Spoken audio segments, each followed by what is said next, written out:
Po atër përshëndetje për ju dhe gjithë shikuesit e TV1, si që thatë edhe ju gjindemi këtu në Maqedoninë e Veriut, më saktësisht në Bloc, pak kilometra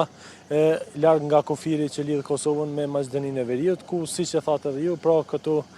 prapa mi është vendi ku është gjetur një vetur, ftoj operatorin Burim Berisha që të ofrojë disa pomje. Është gjetur vetura e aksidentuar bashkë me 3 persona që ishin të raportuar të zhdukur që nga 18 korriku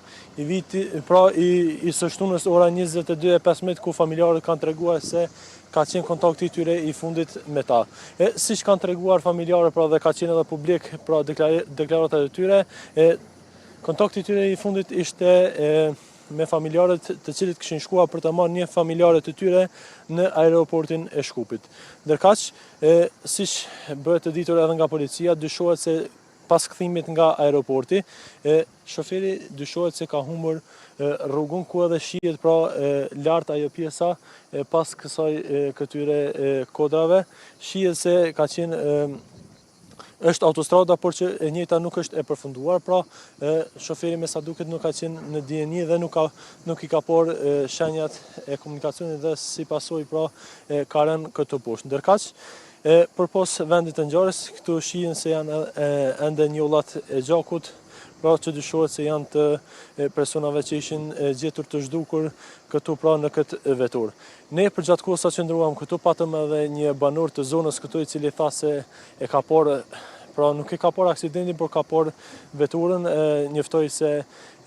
atyre pra ju kishte kërkuar nga policia këtu e kësaj zone që në rast se kanë ndonjë informacion apo diçka që lidhet me këtë vetur që është raportuar e zhdukur që nga e shtuna, t'ju japin informacionin. Ndërkaq ai tregoi se me të dalë këtu në vendin e ngjarjes kanë por edhe trupat e pajet të tyre bashkë me veturën e cila ka qenë e shkatëruar pra dhe tashmë është larguar nga vendi i ngjarjes. Ndërkaq, ngushëllime kanë shprehur edhe krerët e